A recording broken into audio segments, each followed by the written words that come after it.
अब जनाब कंडक्शन जो आपकी बुक में लिखा हुआ है उसको देख लीजिए। क्या कहा जा रहा है जी आपसे कि the handle of a metal spoon held in hot water soon gets warm. ऐसा ही है कि जो आपके लोहे का चमचा है या मेटल का चमचा है, सुन रहे हो, स्टील का चमचा जो है हेल्ड जिसको रखा गया होता है किसमें, हॉट वाटर में, गर्म पानी में, गर्म सालन में जी, ठीक है, सुन रहे हो, सून गेट्स वार्म, बहुत जल्दी गर्म हो जाता है दूसरा सिरा भी उसका, और फिर उससे हिलाया नहीं जाता। अंडा कभी बनाया चमचे से तो वो चमचा जल्दी गर्म हो जाता है। But in case of wooden spoon, लेकिन अगर लकड़ी का चमचा हो तो फिर वो कभी कुकिंग भी की है या माहिरीन सामने बैठा है, मैं उनसे नहीं पूछ रहा, आपसे पूछ रहा हूँ की है, तो वो लोहे का चमचा जल्दी, लोहे के चमचे से बंदे से चावल भी नहीं खाए जाते, प्लास्टिक का हो तो सूप भी बंदा आसानी से पी लेता है ना। हाँ, तो but in case of wooden spoon, लेकिन लकड़ी के चमचे की हालत में the handle does not gets warm, handle जल्दी जो है वो गर्म नहीं होता, does not get warm, sorry, both the materials behave differently, दोनों मटेरियल मुख्तलिफ अंदाज में क्या करते हैं, बिहेव करते हैं, अपना रवैया दिखाते हैं, अमल करते हैं, ठीक है, regarding the transfer of heat, heat के इंतकाल के लिहाज से। तो both metals and non metal conduct करते हैं, दोनों कंडक्ट हैं heat. Metals are generally better conductors, वो अच्छे कंडक्टर्स होते हैं, उनसे हीट अच्छी बहुत जल्दी पास हो जाती है than non metals. In solids atom the molecules are packed close together, solids में क्या होता है, एटम्स और मॉलिक्यूल बहुत ही करीब करीब बंधे हुए होते हैं, ऐसा ही है, as shown in the figure number 9.2 B है, नजर आ रहा है, करीब करीब होते हैं। आगे चलूं, heat transfer due to collision between the atoms and molecules, गौर से सुन लो। तो जैसे ही आप किसी चीज को गर्म करेंगे तो पहली चीज क्या होगी, हीट ट्रांसफर होगी, collision of the atoms between the collision of the atoms with each other, other collision of the molecules with each other की वजह से हीट ट्रांसफर होगी। ये सब में होती है, चाहे वो मेटल हो चाहे वो, सुन रहे हो, अब गौर से सुनना।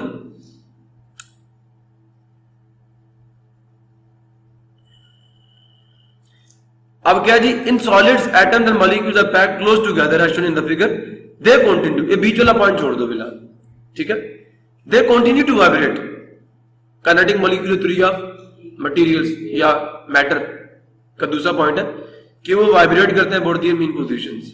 What happen when one of its ends is heated, क्या होगा जब आप उसका एक सिरा कर देंगे, तो ये जो एटम्स है ज्यादा तेजी से वाइब्रेट करना शुरू कर रही है, सुन रहे हो। The atoms of the molecule present at that and begin to vibrate more rapidly. They also collide with their neighboring atoms or molecules. In doing so, ये करते हुए मतलब टक्कर मारते हुए, they pass some of their energy to the neighboring atoms or molecules. समझ आ गया, समझ आ नहीं यार, तो during collisions with them, with the increase in their vibrations, अब जूं जूं की वाइब्रेशन बढ़ती जाएगी तो अपने कोलिजन के दौरान अपनी एनर्जी का कुछ हिस्सा अपने नेबरिंग एटम को मुंतकिल करते रहेंगे। These atoms or molecules in turn pass, अब वो जो आगे वाले मॉलिक्यूल होंगे वो क्या करेंगे, वो पास करेंगे, देंगे, मुंतकिल करेंगे a part of the energy to their neighbouring particles, वो अपने नेबरिंग पार्टिकल, क्योंकि उनकी भी तो एनर्जी बढ़ेगी, तो आगे वाले को टक्कर मार के थोड़ी सी एनर्जी उसको भी मुंतकिल करेंगे। In this way, some heat reaches the other part of the solid. इस तरह कुछ हीट जो है वो इंटरमॉलिक्यूलर कोलिजन्स की वजह से सॉलिड्स के दूसरे हिस्सों तक पहुंच जाती है। This is a slow process and very small transfer of heat take place from hot to cooled parts in the solids. ये एक बड़ा सुस्त अमल है और इस तरह बहुत कम जो तवानाई जो हरारत है उसका इंतकाल होता है from hot to cooled parts, गर्म इलाकों से ठंडे इलाकों की तरफ सॉलिड्स में। How does then heat flow from hot to cool parts in metals so rapidly than non-metals? सवाल आ गया। Metals are freely moving electrons are free electrons as shown in the figure 9 point, नजर आ रहा नहीं आ रहा। अब जैसे ही आप हीट करते हैं तो इलेक्ट्रॉन्स हॉट पार्ट से गर्म होके कूल पार्ट की तरफ जाते हैं और दूसरों को पुश करते हैं इधर। तो metal have free electrons as shown in the figure number 9.3, नजर आ रही है नहीं आ रही। So these electrons move with high velocities within metal objects. They carry energy at very fast rate from hot to cool parts of the object as they move. Thus heat reaches the cool parts of the metal objects from its hot part much more quickly, much more rapidly than non-metals due to the presence of freely moving electrons. Definition क्या जीता, ये अब definition आगे किसकी, conduction की। The mode of transfer of heat by and freely moving electron in solid from hot to cooled parts of the body of a body is called conduction of heat. All metals are good conductors of heat. The substances through which heat does not conduct easily, ये conductors नहीं बल्कि bad conductors या insulators की definition है कि दो substances through which heat can not flow, या दो substances through which heat does not conduct और फ्लो और पास इजीली और कॉल्ड या are bad conductors are insulators, good insulators होंगे, ठीक है। वुड है लकड़ी, कॉर्क, कॉटन, ग्लास, रबर, सुन रहे हो, ये सब क्या है? कॉटन कहता है रुई को, ग्लास शीशे को, रबर पता है नहीं पता, are bad conductors are good insulators. Thermal conductivity जनाब, अब पता तो आपको चल गया कि कंडक्शन के जरिए से हीट हाई टेम्परेचर रीजन से लो टेम्परेचर रीजन की तरफ ट्रांसफर होती है, समझे हो। अब जनाब हमने इसको मैथमेटिकल लैंग्वेज में लिखना, जब तक हम इसको सिंबलाइज नहीं करेंगे इसका मकसद पूरा, हम इसके साथ खेल नहीं सकते, नहीं समझ आया, तब तक ये हमारे किसी काम का नहीं। पता तो है कि ये प्रोसेस हो रहा है, लेकिन हमने अभी तक इसको तस्खीर नहीं किया। So thermal conductivity, coefficient of thermal conductivity, जब तक हम इसे सिंबलाइज नहीं करेंगे, मैथमेटिकल लैंग्वेज में नहीं लिखेंगे, तब तक हमारा मकसद पूरा। असल मकसद फिजिक्स का क्या है? ये मैथमेटिक्स की एक ब्रांच है जिसका काम क्या है? रियल वर्ल्ड फेनोमेना को मैथमेटिक्स की लैंग्वेज में लिखना। अब कंडक्शन को हमने क्या करना? सिंबलाइज करना। ये आ गया टॉपिक। अब मैं आपको मजे की बात बताऊं, जो अब थर्मल कंडक्टिविटी है क्या, पीछे मैंने rate of flow of heat की बात की थी, the amount of heat which is transferred in 1 second from one end of a body towards the other end. Rate of flow of heat here. नहीं समझ आ रहा? The amount of heat that flows in a unit time, जैसे the amount of distance that a body covers in unit time, the amount of heat that flows in unit time is called the rate of flow of heat. तो जनाब जो rate of flow of heat है, जो हरारत के flow की रफ्तार है, वो कितनी चीजों पे डिपेंड करती है। पहली चीज गौर से सुनो, सुन रहे हो? हाँ, पहली चीज क्या? देखिए ये सॉलिड में ट्रांसफर हो रही है हीट, हॉट रीजन से टुवर्ड द कूल्ड रीजन। बच्चे ये जो टेम्परेचर का डिफरेंस है, ये टेम्परेचर हाई है और ये टेम्परेचर क्या है? याद रखना, दोनों एंड्स का जो टेम्परेचर है उसके डिफरेंस के जो rate of flow of heat है डायरेक्टली प्रोपोर्शनल है। जितना ज्यादा दोनों एंड्स का टेम्परेचर क्या होगा, टेम्परेचर डिफरेंस क्या होगा, ज्यादा होगा। एक सिरा कूल्ड होगा, दूसरा हॉट होगा। अब एक 0 डिग्री सेल्सियस पे, दूसरा 100 डिग्री सेल्सियस पे है, तो बच्चे डिफरेंस टेम्परेचर का क्या ज्यादा है? तो याद रखना the rate of flow of heat is directly proportional to the difference of the temperature between the ends of a conductor. Delta T change in temperature, difference of the temperature. Hot region का temperature क्या? T1, दूसरे का T2 ले लो, जो but hot का जो difference क्या आएगा? High temperature minus low temperature. तो rate of flow of heat is directly proportional to the difference of temperature between the ends of the conductor. पहली नहीं समझा? दूसरा, अगर इसकी लेंथ ज्यादा होगी, किसकी? कंडक्टर की, तो मुझे खुद बताओ, दोनों का डायमीटर सेम है, क्रॉस सेक्शनल एरिया क्या? क्रॉस सेक्शनल एरिया चलो क्या देते हैं, सेम है, लेकिन एक 10 मीटर लंबी रॉड और एक, दोनों का क्रॉस सेक्शनल एरिया जनाब सेम। अब बताओ, दोनों के सिरों का टेम्परेचर डिफरेंस भी सेम है, एंड्स का टेम्परेचर डिफरेंस भी क्या सेम है, delta T for both is same. Clear हो गया? दोनों की लेंथ का फर्क है। बताओ मैं यहां से हीट इस सिरे पे भेजना चाहता हूं तो ज्यादा जाएगी, या यहां से यहां भेजूं तो ज्यादा जाएगी? Rate of flow of heat किसमें ज्यादा होगा? अगर लंबाई ज्यादा होगी तो हीट ज्यादा पहुंचेगी, अगर लंबाई कम होगी तो हीट ज्यादा पहुंचेगी। इनवर्सली प्रोपोर्शनल हो गया। फिर जो flow of rate of flow of heat है वो लेंथ ऑफ द कंडक्टर के क्या इनवर्सली प्रोपोर्शनल है।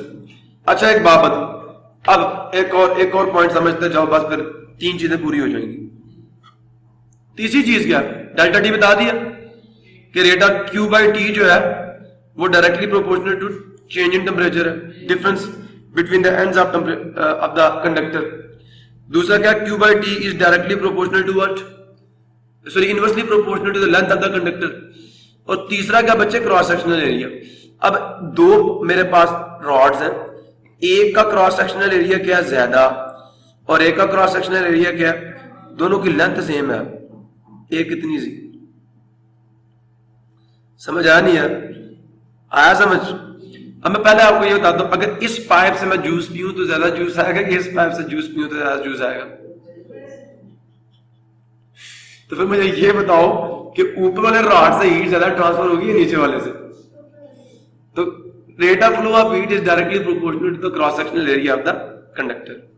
ठीक है, अब इन तीनों को हम इकट्ठा कर लेंगे तो delta Q by T is directly proportional to क्या आ जाएगा, delta T multiply A divided by, बोलो, लेंथ के इनवर्सली प्रोपोर्शनल था। अब जब ये हटेगा तो इसकी जगह पे क्या आएगा, साइन ऑफ प्रोपोर्शनलिटी हटेगा तो इक्वलिटी आएगी, तो साथ एक कांस्टेंट आएगा के, तो क्या K times delta T multiply A divided by L is equal to rate of flow of heat. ये फार्मूला आ गया। अब जनाब जैसे आपने अल्फा निकाला, बीटा निकाला, सी निकाला ना, बोलो बोलो, निकाला या नहीं निकाला? गुड। तो आपको सी से पता चला कौन सी चीज जल्दी गर्म होगी जल्दी ठंडी होगी, याद आया? अल्फा से पता चला कौन सी चीज ज्यादा फैलेगी कौन सी चीज, जनाब ये जो के है ना, के ये कांस्टेंट बड़ी अहम चीज है, ये आपको बताएगा किस चीज से हीट ज्यादा, बोलते नहीं हो, ज्यादा फ्लो होगी और किससे कम होगी। बात इसे कहता है coefficient of thermal conductivity of a material. अब जनाब देनी है इसकी डेफिनेशन। अगर किसी रॉड की लेंथ क्या हो एल और एरिया क्या हो, बोलते क्यों नहीं हो ए, और भाई उसका वॉल्यूम क्या होगा, ये भूल गए हो ना? और यार इसको एच कर दो, चलो जब क्रॉस सेक्शनल एरिया से किसी चीज की लेंथ को मल्टीप्लाई किया जाए तो क्या बनता है, उसका वॉल्यूम नहीं बनता। बोलो, बोलते क्यों नहीं हो, बोलते क्यों नहीं हो, बनता है। अच्छा अब एक सवाल का जवाब देना, दोगे? अगर मेरे पास एक कंडक्टर का क्रॉस सेक्शनल एरिया आ गया 1 मीटर स्क्वायर और लेंथ भी आ गई, तो उसका वॉल्यूम क्या हो जाएगा, 1 मीटर क्यूब। समझ आ गया?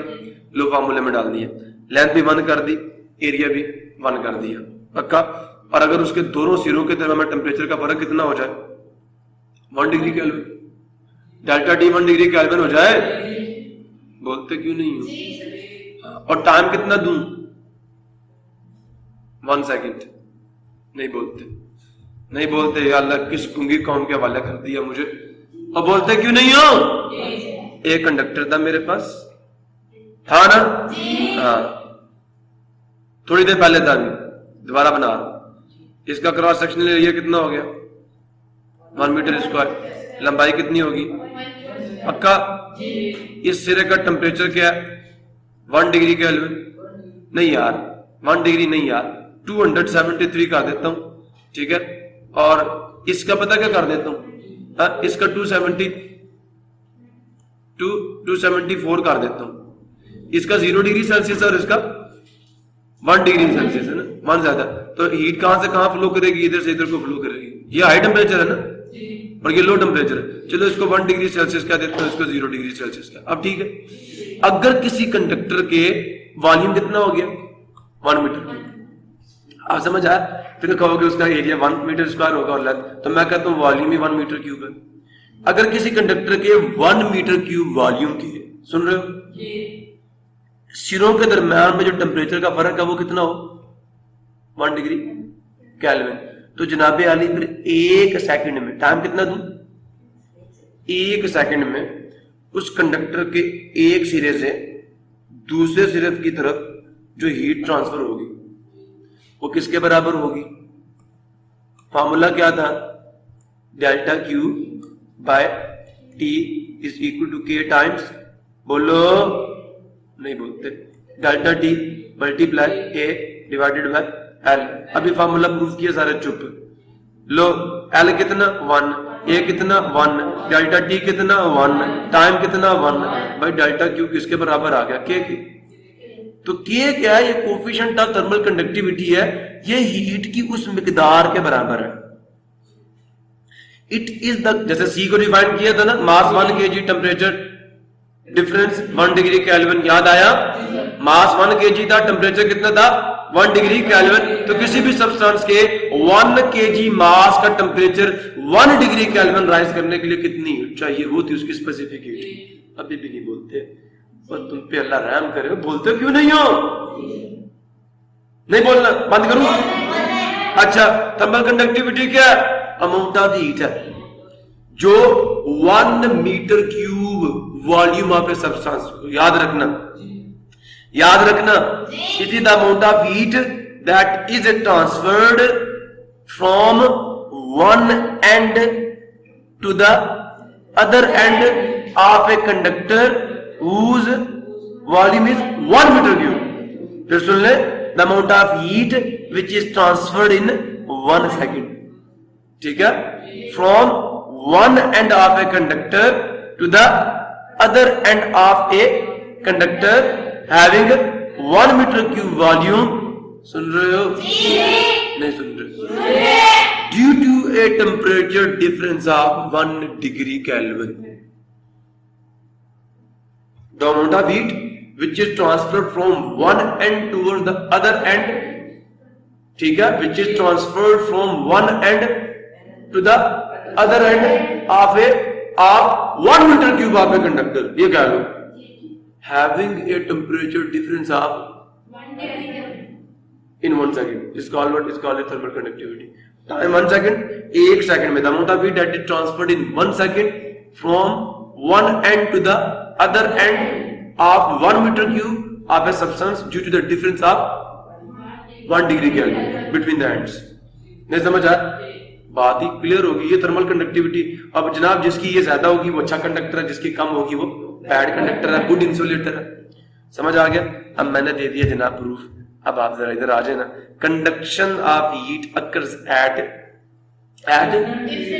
इन डिफरेंट मटेरियल्स। क्यों? Because materials have different nature, different materials have different amount of freely moving electrons, नहीं, different intermolecular forces, नहीं, और बोलते क्यों नहीं हो?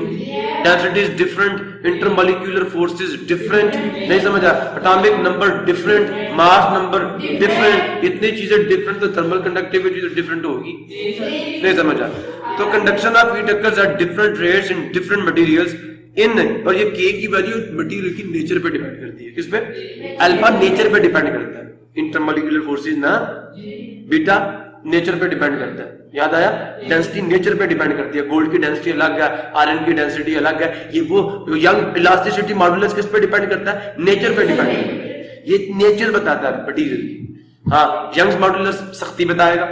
देखो इंजीनियर बन गए यहाँ पे, कौन सा मटेरियल सख्त है, कौन सा नरम है, डेंसिटी कौन सा वजनी है, कौन सा हल्का, अल्फा कौन सा मटेरियल ज्यादा फैलेगा, कौन सा कम फैलेगा, अभी भी नहीं समझे। स्पेसिफिक हीट कौन सा जल्दी गर्म होगा, कौन सा जल्दी ठंडा होगा, हाँ समझ आया? और कौन से मटेरियल से अच्छी हीट पास होगी, किससे कम हीट पास होगी, अभी भी नहीं समझे। चलो आगे चलूं फिर। क्या जी? Conduction of heat occurs at different rates. Rate का मतलब क्या? स्पीड। तो जो हीट की कंडक्शन है वो डिफरेंट मटेरियल में डिफरेंट स्पीड के साथ होती है, उसका मैंने जवाब दे दिया। because different materials have different nature, different intermolecular forces. In metals, heat flow rapidly as compared to insulators or non-metal such as wood or rubber. Consider, अब बच्चे यहाँ से आपका प्रूफ शुरू हो गया, ठीक है, समझ आ गया? तो आप सबको बंदा कहते हैं हाँ जी व्हाट इज थर्मल कंडक्टिविटी, इसकी डेफिनेशन दे, तो आपने कहना the flow of heat in a material, ठीक है, is called thermal conductivity. Coefficient की डेफिनेशन आगे देंगे हम लोग, ठीक है? तो आप फिर इसके ऊपर नोट लिखिएगा, यहां से शुरू करना है इसका proof. Consider a solid block as shown in the figure. नजर आ रहा है आपको? वैसे मेरे एक बड़े अच्छे बच्चे ने, अल्लाह ताला उसको हयाती दे, ये मेरे बेटे हारिस ने मुझे बना के दिया था पेज, तो मैंने, मुझे कहता सर ये आपने ना लगाना है और बच्चों को इससे समझाना है। तो मैंने कहा ठीक है बेटा। तो ये उस बच्चे ने मुझे बना के दिया था। सुन रहे नहीं सुन रहे? अब ये T2 ज्यादा और T1 क्या है, कम है, तो ये हाई टेम्परेचर है, ये दोनों का क्रॉस सेक्शनल एरिया सेम है। तो हीट किधर से किधर को जाएगी, हीट किधर से किधर को जाएगी, और T1 हाई है ना, सॉरी मेरे से गलत हो गया, T1 हाई और T2 क्या लो है, तो हीट हाई से लो की तरफ जाएगी। क्लियर हो गया बेटा? ये हाई है ना खुले मुंह की शर्ट पे, समझ आया नहीं है? तो ये अब इसका टेम्परेचर हाई है और इसका टेम्परेचर लो है, हीट हाई टेम्परेचर से टुवर्ड्स लो टेम्परेचर मूव करेगी। क्लियर हुआ? ये उन्होंने कह दिया, आप भी अपनी मर्जी का बनाना।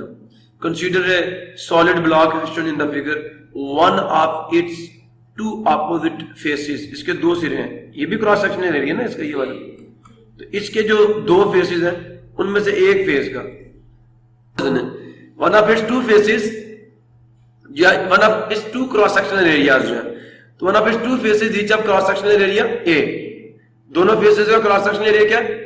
Is two faces, is two ends have cross sectional area A. The temperature of one face is T1 and the temperature of second face is T2. समझ आया? तो अब ये क्या कहना है? One of its face is heated to temperature T1. आप ऐसे लिखिए, कहना consider a solid block as shown in the figure. ठीक है? The cross sectional area of each face is capital A. पहली बात होगी। दूसरी बात, the temperature of one face is T1 and the other face is T2. Suppose T1 is greater than, इसका मतलब ये है कि एक को हीट किया जा रहा है, T1 को हीट किया जा रहा है और T2 लो है। अभी भी नहीं समझे? ये वो कह रहा है। और जब हमने प्रूफ किया था तो हमें ये कहा गया था कि इसका एक सिरा जो है ना वो हॉट स्टीम में रखा हुआ और दूसरा आइस में रखा हुआ। हमें ये कहा कि एक सिरा जो है वो किसमें डाला हुआ, किसमें? स्टीम में, और दूसरा किसमें? आइस में। समझ आया? तो आप ये कह दें the temperature of one face is T1 and the other face is T2, the length of the rod of the block is L। ये सारी चीजें बतानी है आपने। क्लियर हो गया? उसके बाद देखो जी, तो अगर उसका एक सिरा हम T1 टेम्परेचर तक हीट कर दें, heat Q, delta Q flows along its length, वो उसकी लंबाई के रुख क्या करेगी? फ्लो करेगी। वो सुन रहे हो? आप मुझे बताओ हाई टेम्परेचर किसका, इसका या इसका? बोलो। इसका ना रेड है, हाई टेम्परेचर नीचे लिखा हुआ है, तो हीट किधर से किधर को जाएगी? इधर को जाएगी। ये लेंथ है, एरो के निशान को लेंथ, ये इधर को जाएगी। ठीक है? वो सुन रहे हो? आ जाओ फिर। तो क्या है? डेल्टा क्यू हीट फ्लोज, ठीक है, along its length to the opposite face at temperature T2 in T seconds. T second में हीट फ्लो करेगी।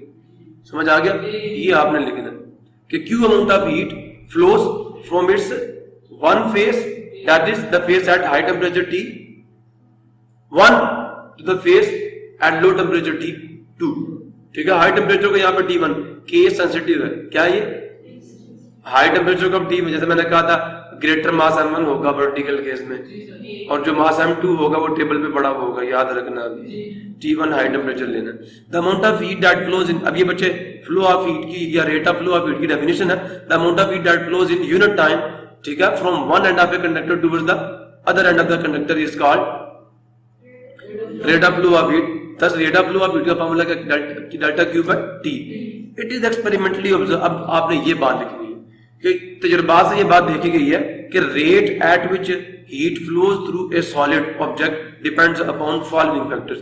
नंबर वन उसका क्रॉस सेक्शनल एरिया, आपको याद रहेगा, दूसरा उसकी लेंथ, और तीसरा temperature difference between the opposite faces. ठीक है? तो ये तीन चीजें हैं। अब पहले के डायरेक्टली प्रोपोर्शनल है rate of flow of heat, दूसरे के इनवर्सली और तीसरे के फिर डायरेक्टली है। लो बच्चे ये लिखा हुआ है cross sectional area of solid, larger cross sectional area ए। अब आपने पता क्या करना है? It is observe from experiments. उसके बाद क्या देना? बस नीचे ये डाल देना आपने, बस ये। अगर आप ये डालेंगे larger cross sectional area A of a solid, ठीक है, कंटेन लार्जर नंबर ऑफ, अब उसमें मॉलिक्यूल्स क्या होंगे? ज्यादा होंगे, तो ज्यादा हीट आएगी ना। ठीक है? And free electrons on each layer, हर लेयर में ज्यादा मॉलिक्यूल्स होंगे, ज्यादा फ्रीली मूविंग इलेक्ट्रॉन्स होंगे parallel to its cross sectional area, and hence greater will be the rate of flow of heat through the solid. Clear हुआ? तो आपने कहना ग्रेटर का cross sectional area, greater will be the flow of heat. नीचे उसकी mathematical form डाल देना। समझ आ गया? लेंथ ऑफ द सॉलिड, अब देखिए जूं लेंथ लंबी होती जाएगी, लेंथ टाइम बढ़ता जाएगा और रेट कम होता जाएगा। रेट ज्यादा वक्त लगेगा ना, जब डिनोमिनेटर बढ़ेगा तो ओवरऑल क्वांटिटी क्या हो जाएगी, कम हो जाएगी। समझ आया? तो larger is the length between the hot and cool end of the solid, more time is it will take to conduct heat to the cooler and smaller will be the rate। जब denominator बढ़ जाए तो overall चीज क्या हो जाती है, कम हो जाती है। इसलिए rate of flow of heat जो है वो लेंथ के इनवर्सली प्रोपोर्शनल है। क्लियर हो गया? लिहाजा temperature difference between the ends, आप देखें ना, जब सिरों के दरम्यान में टेम्परेचर का फर्क ज्यादा होगा तो फिर ज्यादा फोर्स लगेगी ना, ज्यादा काइनेटिक एनर्जी मिलेगी ना, तो इसलिए जो फ्लो ऑफ हीट होगा वो ज्यादा होगा। जैसे मैं कहता हूँ उधर से प्रेशर ज्यादा हो, यहां से प्रेशर क्या कम है, जितना प्रेशर का डिफरेंस ज्यादा होगा उतनी ज्यादा फोर्स मेरी तरफ को लगेगी। ऐसा ही है ना, ये भी यहाँ पे ये कह रहा है। Greater is the temperature difference T1 T1 high है, T2 लो है, between the hot and cooled face in the solid, greater with the rate of flow of heat, thus लिहाजा rate of flow of heat is directly proportional to the difference in temperature delta T। Clear हो गया जी? अब बोलो combining these, इनको equation 1, 2 और 3 कह दो, ठीक है। Above factors we get delta Q by T is directly proportional to A multiply delta T divided by L। Rate of flow of heat यहाँ पे कांस्टेंट ऑफ प्रोपोर्शनलिटी आ गया, ठीक है, और इक्वालिटी में चेंज होगी प्रोपोर्शनलिटी। समझ आ नहीं आ? Here K is the proportionality constant का the thermal conductivity of a solid, ये याद रखना है इसको। इट्स वैल्यू डिपेंड अपॉन, कितनी चीजों पे डिपेंड करती है, the nature of the substance and is different for different nature. Different है तो फिर ये डिफरेंट होगी। From equation number star we can find या वी फाइंड के, हम के की हमें के की क्या वैल्यू मिल जाएगी, देखें L मल्टीप्लाई Q से हो जाएगा, A और डेल्टा T नीचे आके डिवाइड हो जाएगा। ऐसा ही है। अब इसका यूनिट क्या आएगा जरा जल्दी से बताओ। Q जूल में होता है, L मीटर में होता है, निकालूं? जूल आ गया, ऊपर मीटर आ गया, टाइम सेकंड में होता है, वो बोलते क्यों नहीं हो, एरिया मीटर स्क्वायर में होता है, और टेम्परेचर किस में होता है, केल्विन। अब 1 मीटर से 1 मीटर कट गया, क्या आएगा यूनिट, जूल बोलो पर केल्विन पर मीटर पर सेकंड। ये कहते हैं जूल पर सेकंड पर मीटर पर केल्विन। क्लियर हुआ नहीं हुआ? तो thermal conductivity of a substance can be defined as, अब गौर से सुनना, लेंथ 1 मीटर, एरिया 1, तो वॉल्यूम कितना होगा 1 metre cube. The rate of heat, सुन रहे हो, the rate of flow of, ये थर्मल कंडक्टिविटी की डेफिनेशन है, the rate of flow of heat across the faces of 1 metre cube of a substance. Thermal conductivity क्या, K जो है, ये rate of flow of heat, ये K किसके बराबर आ जाएगा, डेल्टा Q by T के बराबर। चलो मैंने वैसे टाइम भी 1 सेकंड कह दिया, ठीक है, तो ये हीट होगी असल में। चलो ये rate of flow of heat है, सुन लो, the rate of flow of heat across the opposite faces, opposite एक एंड से दूसरे एंड की तरफ, आप 1 metre cube of a substance maintained, जिनको रखा गया हो at a temperature difference of 1 kelvin, is called thermal conductivity of the substance. तो जो के है ये rate of flow of heat, ठीक है, between the opposite faces, between the opposite faces of a 1 metre cube of a meter cube भी कह सकते हो, of 1 metre cube of a substance due to the temperature difference of 1 kelvin. कि 1 metre cube of a substance के opposite faces के दरमियान में heat के फ्लो का क्या रेट है, क्या रफ्तार है, ठीक है। अगर उन अपोजिट फेसेस का टेम्परेचर डिफरेंस कितना हो, 1 डिग्री केल्विन, बोलो ये है the rate of flow of heat जो है across the opposite faces of 1 metre cube of a substance maintained, ठीक है, 1 metre cube of a substance maintained at a temperature difference of 1 degree kelvin is called, उस rate of flow of heat को हम क्या कहते हैं, thermal conductivity of the substance कहते हैं। Thermal conductivity of some substances are given in the table. ये नजर आ रहा है आपको या नहीं आ रहा, ये आ गया। सबसे कम किसकी है बताओ, अब आपको भी देख लो, रबड़ की है, नहीं रबड़ ठीक है, 20 है वैसे, वो 26 है, वो ज्यादा है वैसे। और कोई है,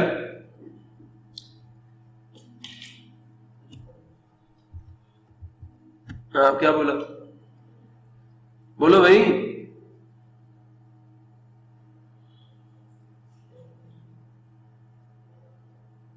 ये भी ज्यादा है। अब आगे सबसे कम है, सबसे ज्यादा किसकी है, सिल्वर कितनी है? 430 है। किधर है सिल्वर? मुझे ये भी नहीं पता रहा। अच्छा 430 है। और उसके बाद क्या है? 400 है कॉपर, इसलिए ये तारें कॉपर की बनी हुई है। समझ आया? इनकी जो इलेक्ट्रिकल कंडक्टिविटी है वो भी ज्यादा होती है। समझ आया? तो थर्मल कंडक्टिविटी का हीट को फ्लो करने की जो एलियत है वो कॉपर की भी ज्यादा और सिल्वर की भी ज्यादा है। तो ये बच्चे के इसके बराबर आ गया, वो देख रहे हो। तो 1 metre cube of a substance के अपोजिट फेसेस के दरम्यान में जो rate of flow of heat है, अगर उनके सिरों का टेम्परेचर 1 डिग्री केल्विन हो तो जो rate of flow of heat होता है from one and towards the other and, that is called thermal conductivity of the substance. ये आपकी बुक के मुताबिक है। यहाँ मैंने क्या दिया, if L is 1 meter, area 1 meter square, तो वॉल्यूम 1 मीटर क्यूब हो जाएगा। टेम्परेचर डिफरेंस 1 डिग्री केल्विन हो तो जो रेट ऑफ फ्लो, ये सारा कुछ 1 हो गया। तो फिर जो K है वो rate of flow of heat होगा, ठीक है, बिटवीन द टू या between the opposite faces of 1 metre cube of a substance, ठीक है, whose temperature difference is 1 degree Kelvin. तो that rate of flow of heat is called thermal conductivity. जिसकी ज्यादा होगी वो अच्छा कंडक्टर है और जिसकी कम होगी वो अच्छा कंडक्टर नहीं, वो अच्छा इंसुलेटर है। Thus thermal conductivity of a substance can be defined as the rate of flow of heat across the opposite faces of 1 meter cube या of a meter cube of a substance maintained at a temperature difference of 1 degree Kelvin is called thermal conductivity of that substance. अब if इसमें गौर से सुनिए, मैं अब आपको समझा रहा हूं। अगर इस इक्वेशन में मैं टाइम को भी 1 सेकंड पुट कर दूं ये आपको समझाने के लिए, तो फिर डेफिनेशन ये हो जाएगी।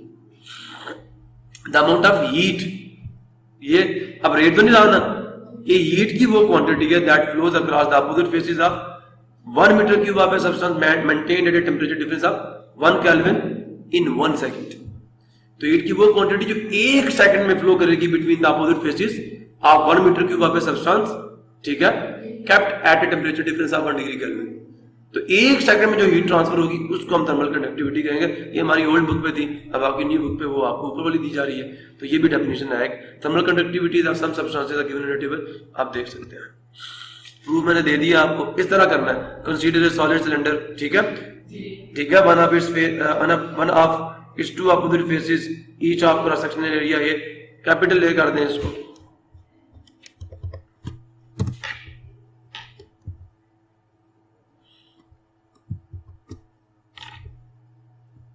should be capital A.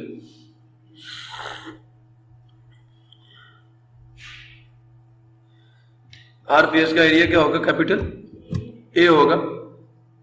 Is heated to a temperature T1, heat Q flows along its length L to the opposite face at temperature T2 in time T। Clear हुआ? ये T सेकेंड्स। फिर rate of flow of heat जो है, the amount of heat that flows in unit time, ठीक है, from one face to the other face of a substance is called its, इसका rate of flow of heat. Thermal conductivity depends upon कितने factor से थी? यहां 4 लिखे हुए। Thermal conductivity कितने फैक्टर्स पे डिपेंड करती है? नेचर पे, नेचर के बारे में क्या ही बताएगा, सुन रहे हो? It depends upon 4 factors. So it is found experimentally that rate of flow of heat, that is Q by capital Q by T, ठीक है, is directly proportional to what? Area. Is directly proportional to the change in temperature, inversely proportional to the length, ठीक है। From equation 1, 2 and 3 ये आपकी जो relation है ये आ गया। यहाँ पे क्या आ गया? K आ गया। K is equal to this, सुन रहे हो? Put L is equal to 1, A is equal to 1, delta T is equal to 1, तो K is equal to Q। वो डेफिनेशन बन रही है। प्रॉब्लम किसी को? थर्मल कंडक्टिविटी की डेफिनेशन मैंने पहले भी दी थी, rate of flow of heat across the opposite faces of 1 metre cube of a substance maintained at a temperature difference of 1 degree kelvin, ठीक है, इज कॉल्ड, ये आपकी बुक की है। और दूसरी का the amount of heat that is transferred from one end to the other end of 1 metre cube of a substance in 1 second due to temperature difference of 1 degree kelvin is called thermal conductivity of the substance. Uses of conductors and non conductors, अब जिनकी conductivity ज्यादा होगी वो conductors हैं, और जिनकी conductivity कम होगी, K की वैल्यू कम होगी, वो नॉन कंडक्टर्स हैं या बैड कंडक्टर्स हैं या गुड इंसुलेटर्स, ठीक है। Describe the measures that may be taken to save the energy. तो अब ये आपको बता रहे हैं कि वो कौन कौन सी एहतियाती तदाबीर हैं वो कौन कौन से इकदाम है जो हम कर सकते हैं कि हमारी एनर्जी जाया ना हो। नहीं समझ आ रहा? हम चाहते हैं हमारी एनर्जी की जो क्वांटिटी है, जो लॉस ऑफ हीट है, वो मिनिमम हो। The following measures may be taken to save the energy. Hot water tanks are insulated by the plastic or foam leggings. जो गर्म पानी के टैंक्स होते हैं उनके गिर्द क्या लगा दिया जाता है, वो जो जैसे फ्रीजर से वो व्हाइट कलर की गोली वाली स्टाइरोफोम नहीं निकलता, वो लगा के ना गर्म पानी की टंकियों के गिर्द उसके फिर गिर्द सीमेंट लगा दिया जाता है, डबल वॉल बना के बीच में वो दे देते हैं, तो पानी फिर ठंडा जल्दी नहीं होता। तो क्या कहा जाता है, हॉट वाटर टैंक्स जो गर्म पानी के टैंक्स हैं आर इंसुलेटेड, उनको इंसुलेट कर दिया जाता है, क्योंकि हम चाहते हैं कि हीट उसके अंदर है, बाहर ना आए। जैसे ग्रीन हाउस में क्या किया आपने, प्लास्टिक लगा दी है बाहर कि जो अंदर की हीट है वो बाहर ना जाए बस, तो आपने हीट को कैद कर दिया, क्योंकि उसके अंदर से हीट फ्लो ही नहीं कर सकती, वो बैड कंडक्टर है। तो ये वो कह रहे हैं कि हॉट वाटर टैंक्स जो है हम उनको इंसुलेट करते हैं बाय प्लास्टिक, किसके जरिए से, because plastic is a bad conductor of heat, so therefore it will reduce the loss of heat. Clear हुआ? Because it will not allow the heat to flow through it to the environment, so therefore it will save the energy. So by plastic or foam leggings, तो foam की जो leggings है, अब foam lagging तख्ते होते हैं छोटे छोटे फोम के, वो लगा दिए जाते हैं। वॉल कैविटीज, अब क्या होता है, दीवारें बनाई जाती हैं डबल, ठीक है, उसके दरमियान में क्या डाल दिया जाता है, लकड़ी का बरामदा या फोम या एक कपड़े जो इनकी कतरे होती हैं, ये बीच में डाल दी जाती है। उससे क्या होता है, अंदर की हीट बाहर नहीं जाती, और बाहर की हीट, बाहर का लो टेम्परेचर अंदर इफेक्ट नहीं करता, और बाहर का हाई टेम्परेचर भी अंदर इफेक्ट नहीं करता। क्लियर हुआ? तो वॉल कैविटीज जो दीवारों के दरमियान में खला है, are filled with plastic foam और वूल, उसको या तो ऊन से भर देते हैं या फोम से भर देते हैं, ताकि जो कमरे का टेम्परेचर है उसके ऊपर बाहर के टेम्परेचर को असर, the flow of heat from the room or towards the room must be minimum, कमरे से हीट का बाहर की तरफ फ्लो या कमरे की तरफ हीट का जो फ्लो है वो क्या हो जाए, मिनिमाइज हो जाए। इसलिए हम जो वॉल्स हैं उनकी कैविटीज को प्लास्टिक या वूल से फिल कर देते हैं। Ceiling of the room is covered by insulated material, जैसे फॉल सीलिंग, ये जो सीलिंग नहीं करते फॉल, जो खास तौर पे दुकानों पे फोम सा लगाते हैं, पतलियां छोटे छोटे उसको टुकड़े लगाते हैं, वैसे क्या कहते हैं जी, सीलिंग ही कहते हैं मेरे ख्याल में, सीलिंग करवाते हैं, तो वो ये फॉल सीलिंग करते हैं। इससे क्या होता है, जो कमरे के अंदर का टेम्परेचर है, क्योंकि वो होती किसकी बनी हुई है, प्लास्टिक की या फोम की बनी हुई होती है, तो फिर अंदर का टेम्परेचर, खासतौर पर जब वो एयर कंडीशनर लगाते हैं ना, नहीं समझ आया, एसी लगाते हैं, तो तब ये फिर सीलिंग की जाती है ताकि जो अंदर का टेम्परेचर है वो अंदर रहे। ठीक है, मतलब ये हुआ कि the rate of flow of heat inside और outside the room must be zero या मस्ट बी मिनिमम, हीट बहुत कम बाहर जाए। क्लियर हुआ? तो ceiling of the room is covered with the insulated material, that is the fall ceiling. Double glassed windows, ये जो खिड़की है इनका जो शीशा होता है, ये क्या होता है, इधर तो सिंगल लगा हुआ है ना, वैसे क्या होता है, डबल होता है। उसमें क्या होता है, उस डबल ग्लास्ड जो विंडोज होती हैं उनके दरमियान में हवा होती है, हवा एक अच्छा इंसुलेटर, तो हवा जो है वो फ्लो ऑफ हीट को क्या कर देती है, मिनिमाइज कर देती है। समझ आ गया? तो double glass window pans are used, these window pans have air between glass sheets that provide good insulation, और उनसे भी हमारी जो इंसुलेशन है वो अच्छी हो जाती है। क्लियर हुआ? जो rate of flow of heat है वो मिनिमाइज हो जाता है।